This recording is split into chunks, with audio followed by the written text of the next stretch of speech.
Bagaimana hukum asuransi mobil Pak Ustadz? Asuransi mobil, asuransi kesehatan, asuransi nyawa. Kata Syekh Ali Jum'ah terbagi 3. Yang pertama haram karena ada unsur gambling, gharar, judi. Yang kedua boleh karena ada unsur ta'awun, tolong menolong. Yang ketiga tengok pelakunya, apakah profit atau non profit. Pilihlah salah satu dari fatwa ini. Ustadz sendiri pakai asuransi mobil apa tidak? Tidak. Selama asuransi kita tidak pernah klaim, bagaimana hukumnya Pak Ustadz?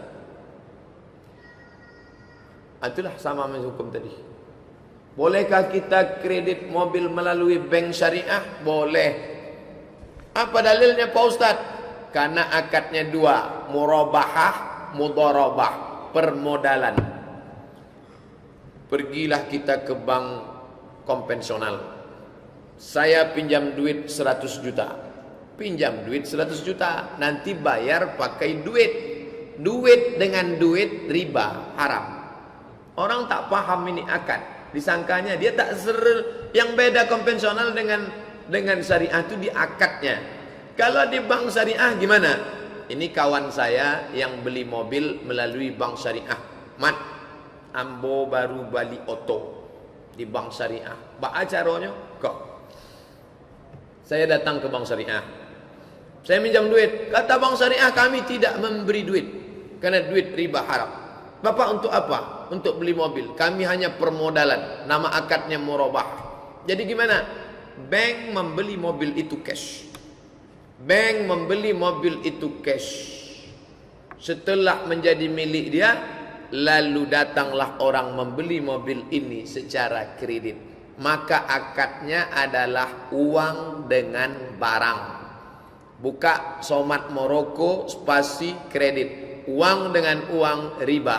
Uang dengan barang tidak riba. Karena sahabat Nabi dulu memberi gandum tidak cash. Membeli budak, bahkan ada yang membeli budak sampai 4 tahun tidak cash. Maka uang dengan uang riba, uang dengan barang tidak riba. Ustadz beli mobil yang di bawah itu pakai bank syariah? Tidak. Pakai bank apa? Amak Bank. Pinjam duit sama mak. Tak ada bunganya. Pinjaman lunak. Tapi kadang-kadang lebih besar pula bunga itu daripada bank konvensional. Dalam ajaran Islam hukuman bagi pencuri potong tangan, pezina dirajam atau dicambuk 100 kali. Bagaimana halnya dengan orang yang memfitnah? Walladzina yarmunal muhsanat. Orang yang menuduh perempuan baik-baik berzina, walam ya'tu bi arba'ati, tidak bisa mendatangkan arba'ati 4 syuhada saksi, fajliduhum samanina jaldah, cambuk mereka 100 kali. Hei pezina, ente sedang memfitnah kawanku, mana saksimu 4? Kalau tak ada saksi 4, kau dicambuk 100 kali. Antara yang menuduh dengan yang dituduh tipis saja bedanya. Kalau kau bisa membuktikan, aku yang dicambuk 100. Tapi kalau kau tak bisa, kau 80. Mau aku 100 apa ente 80?